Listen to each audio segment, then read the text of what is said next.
Hi there. This is going to be something a little different, series of videos. And what I am doing is laying out, cutting, and sewing a crossover apron. These work really, really well for us for pottery. And what I'm doing is I've already got a pattern that I made that I actually bought a large pattern and a smaller pattern for this type of apron, and then had to modify it because we are big people. So it was really like a woman's pattern, smaller woman's pattern, and children's pattern. And that does not fly when all of us are over 6 feet tall and not slight of build. So we expanded the pattern. Larry and I worked on it, and I did 2 aprons. That came out 3, actually. I made one for Larry, one for me, and one for Lee. And as we've been using them in the studio, throwing pottery, I've discovered some shortcomings are that I did not originally do it with split leg. So the front is split down the middle so that when you're throwing, it stays on you instead of going down between, because you're very open-legged around the actual throwing wheel.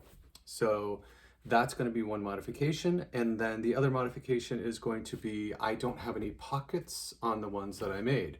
So I want to put pockets on the legs, maybe just one pocket that's going to be sort of on the thigh area. And I'm going to put a pocket across the front, because I like the idea of when you're trimming pottery that you can take the trimming tools and keep them in here so you can switch out, pop it back in, switch out, pop it back in. So it's going to be not a big just open pocket. I want it to be a sectioned pocket. Can't be too tall. It has to be low enough so that it's like at the breastbone here instead of up here, because I don't want to be pulling pieces out because you're hunched over like this. So it's going to be logistics for where the pockets are going to go. That obviously is going to be the last part of it. I'm going to use these 2 wacky fabrics together. This is a cotton duck.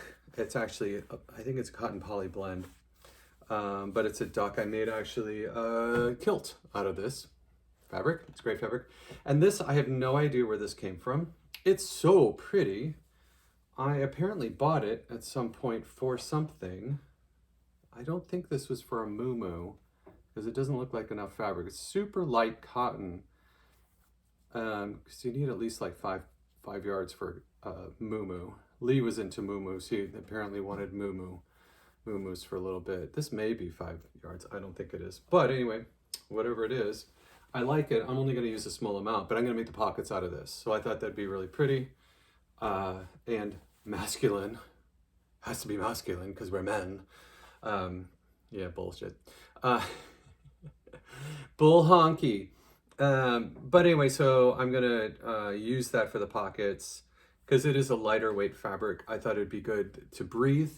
It was my main concern. I was gonna originally thinking of just doing it with duck. But this is very stiff, and it would be great if like I've made bags out of this type of material for knitting and crocheting and stuff. Knitting needles work really well because they slide right down. It's rigid enough to hold them and to hold its shape really well for larger project bags and duffel bags and things like that.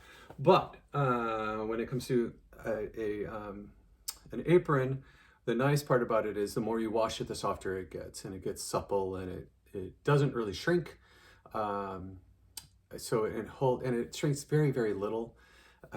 When it does shrink, it doesn't like go in wonky directions and stuff. It holds its shape well. And then this, I will, when I put it on it, it's got some translucence to it. So, or, yeah, see how light it is? You can see my hand through it. Which will be nice because then it'll be backed by the duck, but then it will be able to hold the different tools. And I'll probably do it for like 5 tools in the front, so you can switch them out for trimming tools, and not too tall, because I do micro pottery. I do like mini and micro pottery, and I could show you a few of my pieces. I'll be right back.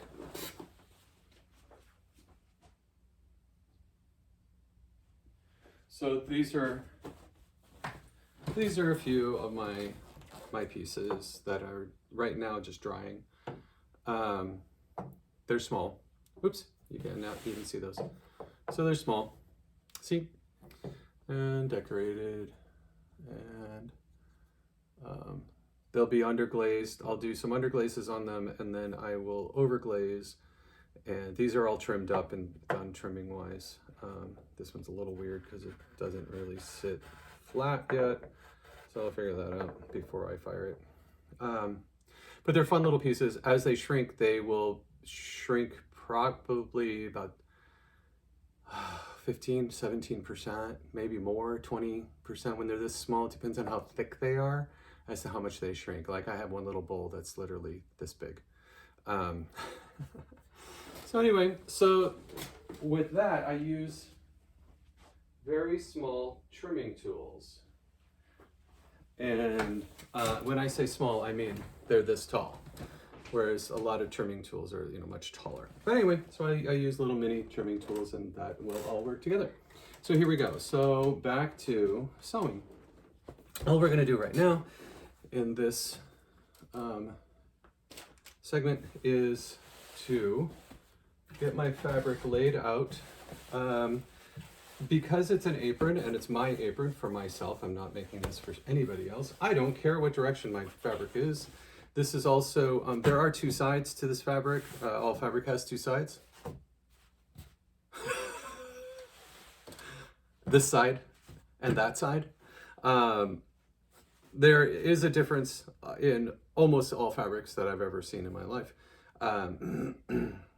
Because there's a front and a back. But with this, there is a difference on the surface a little bit. This is the front, this is the back. This is a little bit more matte. It's not as finely finished as this is definitely the front. You can see it's got a much prettier sheen. But it actually doesn't matter in this case, or in this instance, because what I am going to be using it for is pretty much not going to care if it's front or back. There we go. So what I am doing, my pattern calls for, and just a word to you, this is a super awkward way of doing it. If you can have a 6-foot table that is actually at like waist height, we have a 4-foot table that raises up so that it's at standing height. Best thing ever. Right, but right now, because we have no kitchen, it is being used as our prep space, cooking area in the den of all places. And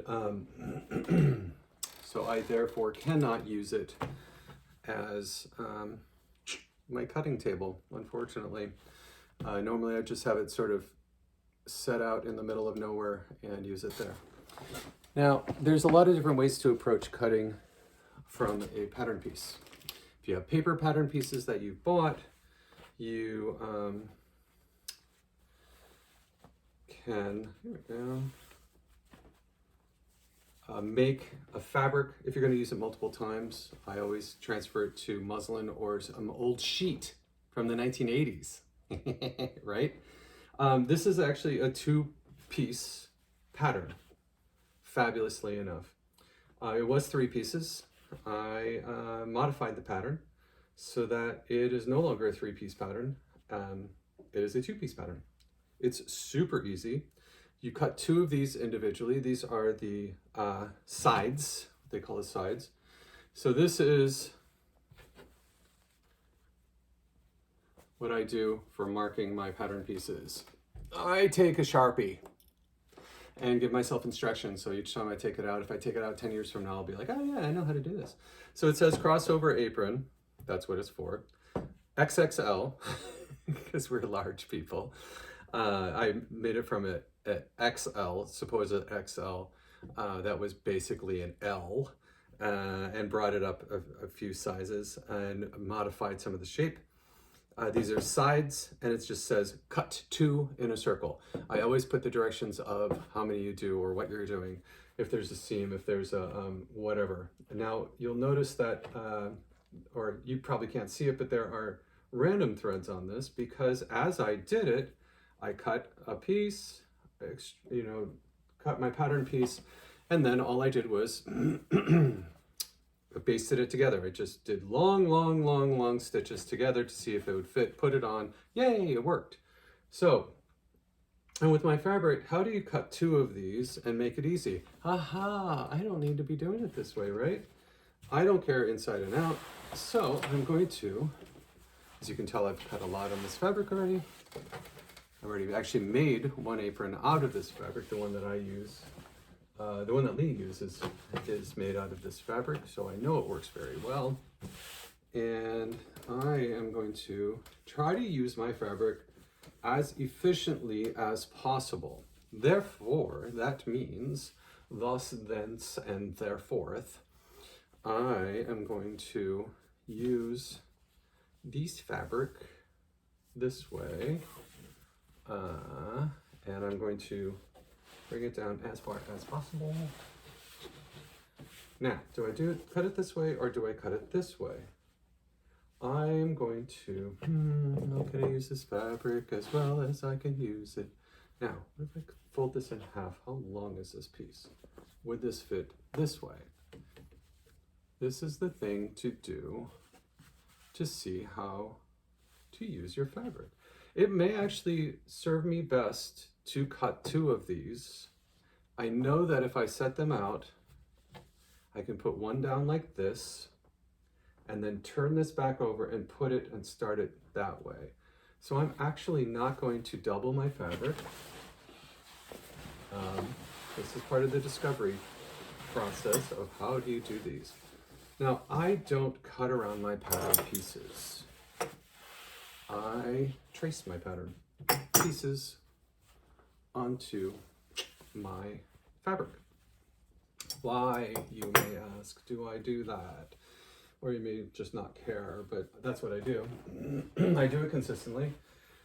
Another question you may ask is, how the hell do you know how to do this, Patrick? Well, let me tell you a little story as I set this out. Yeah, this is what I'm going to do. I will invert the pattern. So I'm just going to go right up to the edge here. Use this edge as a guide.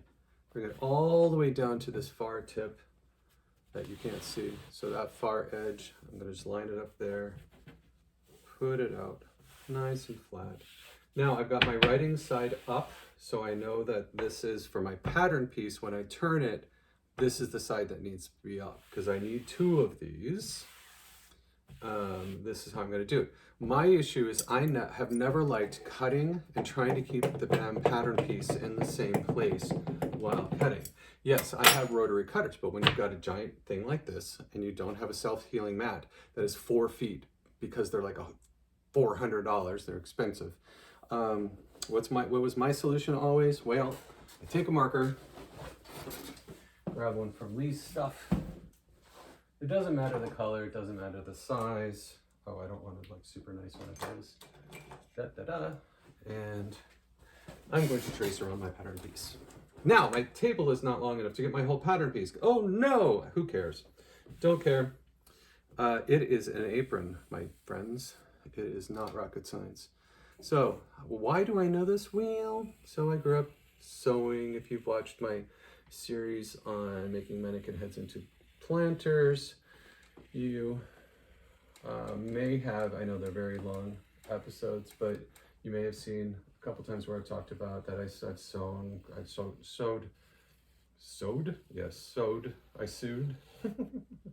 I sewed growing up. My mom's a fabulous seamstress. I don't think she sews anymore, but she did she did crazy quilting. She did all this really cool stuff, but she's got a fabulous artistic, my mom's like a super artist.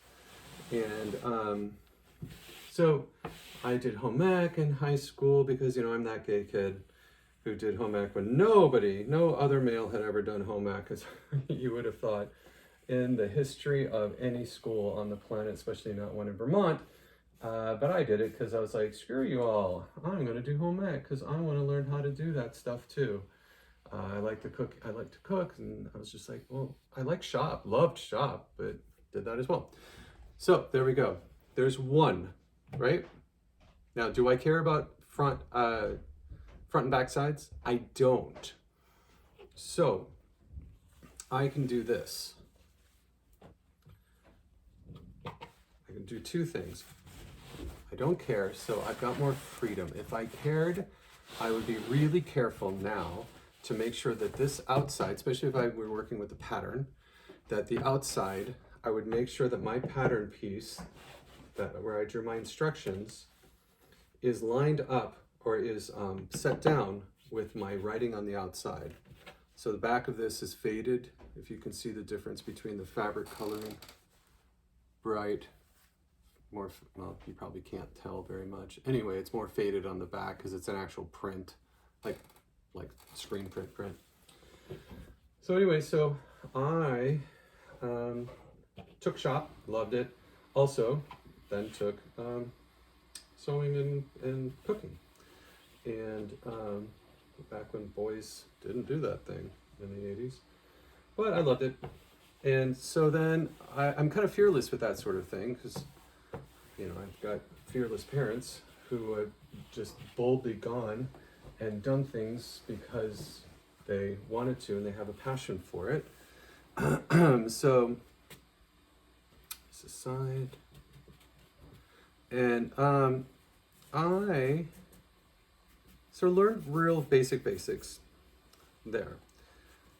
When I was in college, the many times I've been in college, in and out of college, but when I was working on undergrad stuff, the second time around, first time around, maybe something like that, I don't remember it right now, which time around, I got a sewing machine.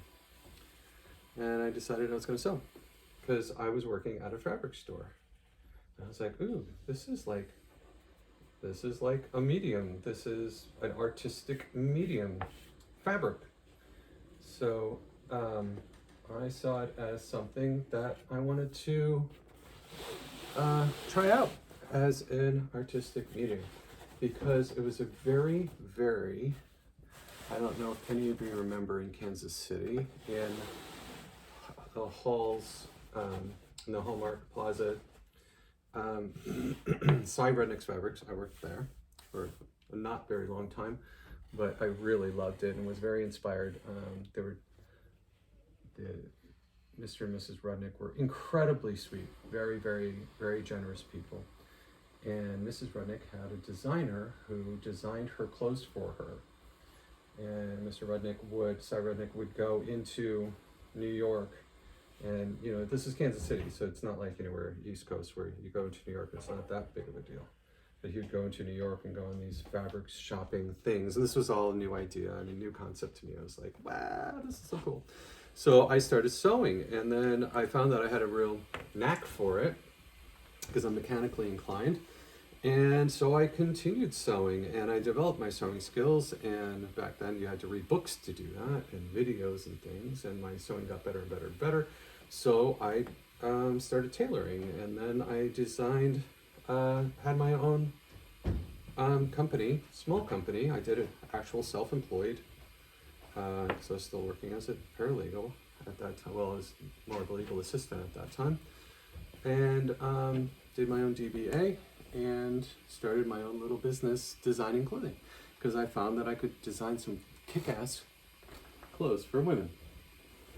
And my focus for my designs for women were for larger women. I did formal wear, did some formal, actually quite a lot of formal wear. This is when I met Lee, so this was 23 or 24 years ago. I was still sewing when I met Lee. And this needs to actually be done on a seam, on a fold. So I'm going to cut those two out. And then what I'm going to do is I'm going to cut this whole piece of fabric all the way down here, and I'm going to separate it, and then I'm going to figure out, and then I'll do a fold for this next piece. This fold, it just doubles the width. It's the front piece that then wraps around. So I'm going to take my handy dandy good scissors, which Yes, I've used these before. You've seen them, me using them, and you probably cringed knowing the sewing scissors that I was using. So I am going to leave that attached over here. I am not going to go all the way across because I don't know future projects what I'm going to be using. I'm doing a loose cut here, all the way down. I'm sure I don't screw it up. And then I'll put it this way, finish. I can actually go right along the side of this piece. This fabric, because it's so nice and firm, and I have super sharp scissors, as you can tell, I don't even have to chop. I just keep my hand on both sides and use the sharpest part of the scissors when I find it between the blades and cut away. And basically it's like using two knives together, which is what scissors are. And snip, and off it comes. So that's the two side pieces right there. Throw that over to the side. Now I've got to do, can't use this, not wide enough. You know where I'm going with this. Not wide enough, not wide enough. But I can, ooh, look at all this fabric, do the body piece with starting here. Now, this is now wide enough. So, because we're back to the original full width of the fabric, and it's longer than 36. My span is 36. No, it's a 36 wide fabric duck. And so, since I am going to lay this next piece out, going this way.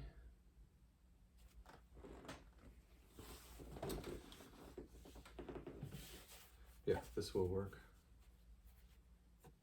I'm going to do it from down here. See how much fabric I have down at this end. Oh, a lot. And I'm going to do it this way so that I can use this fabric the best way. Now you may say, oh my God, you're turning your fabric. Yes, I am turning my fabric, and I'm doing it as a conscious choice.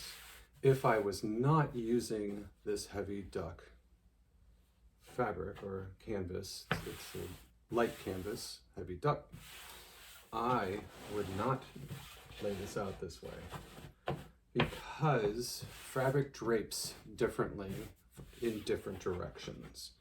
The weft and the weave and the warp and the weave, warp and the weft, sorry, there we go, get my words correct, make a big difference. So this is the center fold. What did I just do? I just wrote arrows. It is written on this piece, but I'm reminding myself, this is the center fold. Now this is my pattern piece, so I get to make whatever markings I want to tell myself what the heck I'm doing. It says center fold, arrow. So I know that this is a center fold. Right here it says crossover, apron front, XXL. Tells me my size, tells me what my pattern piece is. It's only a 2-piece pattern. Normally I do this. I'm going to put piece, so pattern piece number 2 of 2. And on my other pattern piece, I'm going to put pattern piece, if I can remember how to spell, number 1 of 2. That tells me how many to look for if I've lost random squares of fabric here and there. If they've gotten separated, I'm like, oh, I need to know it. I need to look for the other piece. So what I'm going to do is right now I'm just going to mark out what I'm going to cut off, because I'm going to cut down through here and then I'm going to fold. So you'll see what I'm talking about. So I go all the way down to the selvage edge as far as I can, but I don't want the actual selvage edge. go. And I'm just going to trace it again, right?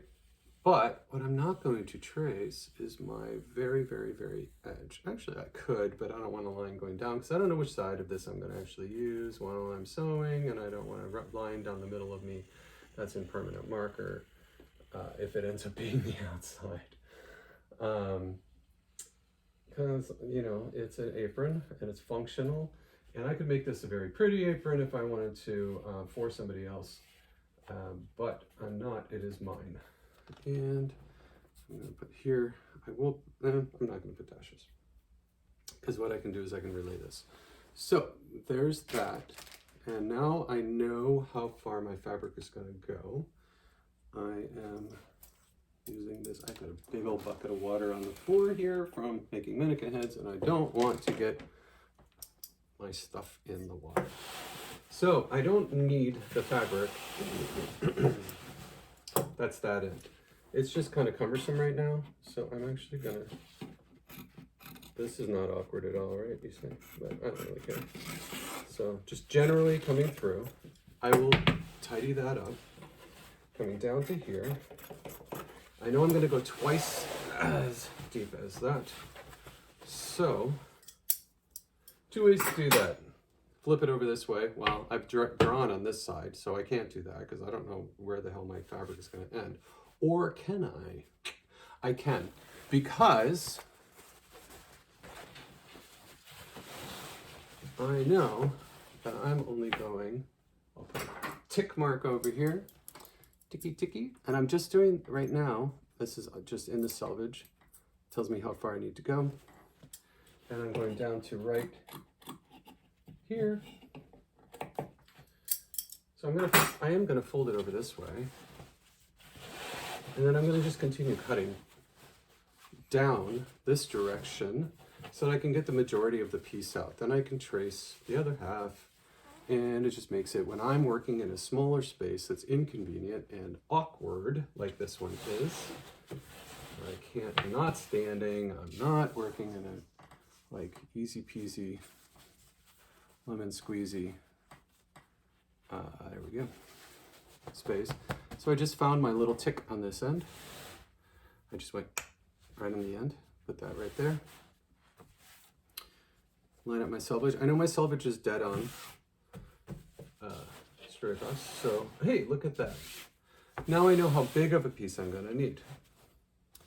So this, just to clarify, my pattern is drawn right here, so I'm just gonna go get rid of this from the top piece. Let's just scrap. I normally don't throw stuff like this away. I am like obsessive. I'm not gonna throw it away. I just can't bring myself to do it.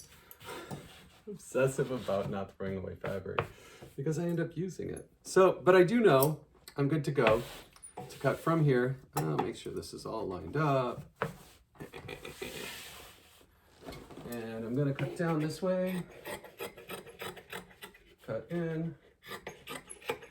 I know I'm generally in the correct shape and size for what I'm working on. Cut across, finger across my cut. Fast way of doing it. I find I can only do it pushing away from myself. You may find the same thing. Bada bing, bada boom, I can get rid of all of my extra fabric here. So there's a lot of it. I've got yardage. I don't even remember how many yards of this stuff I got. I bought it a long time ago. It was on like super clearance at Joann's, where it ended up being, for this kind of fabric, it was like $1.99 a yard or something insanely cheap like that. So this, I am not, I can't bring myself to ever just bundle up fabric. I have to do some sort of semblance of, I don't know where that comes from. I was like the messiest kid growing up, right? Oh my gosh, my room, big old just mess. I don't even think there was a bureau in my room. Quite honestly, I don't remember. Terry, if you're watching this, you probably remember. Shawnee and Mom. Because I don't ever remember like putting clothes away. I had a closet where a few things were hung up, but you know, it was Vermont, and I loved being outside. I was a Boy Scout, and I just didn't really care about keeping my room clean, because my room was also like project area. Dad got me these electronic kits and art stuff, and so that's, you know, that, and then later on listening to music, and it was always just a complete mess. Mom and Dad really didn't care. I think it probably drove them crazy, but they never made a big deal out of it. I mean, it's not like you couldn't walk through my room, but I just really couldn't care less whether or not I was keeping it clean. So there we go. So that's the layout. Those are the two pieces. This is the front piece. The other two are the sides. Now all I need to do is, when I cut this, bada bing, I turn it the other way around. I know my little nick is there. My little nick is here.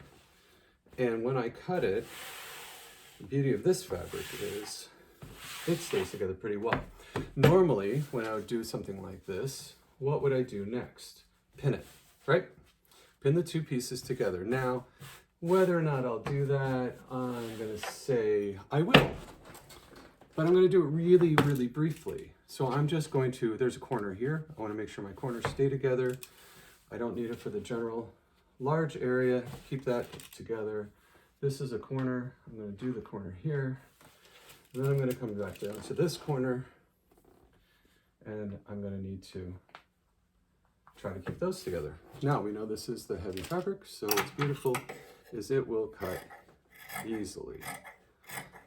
As I mentioned, if I have rotary cutters, and I have the self-healing boards that go underneath that don't destroy the rotary cutter blades and allow you to, that is scrap. So now you'll see I'm not creating a lot of scrap, just creating very small pieces of scrap. And keeping it flat. Look at there. Since I'm cutting from my own lines, I don't have to mess with a pattern piece on top of it, right? Trying to keep that in like 3 million pins. I used to do all of that, but taking the extra time, even if there's markings where you got to line them up and you got to, you know, do yada yadas with the little ticky-tickies and your little triangles and your little instructional stuff and your ticky-ticky-ticky coming around corners, especially for shirts and things like that.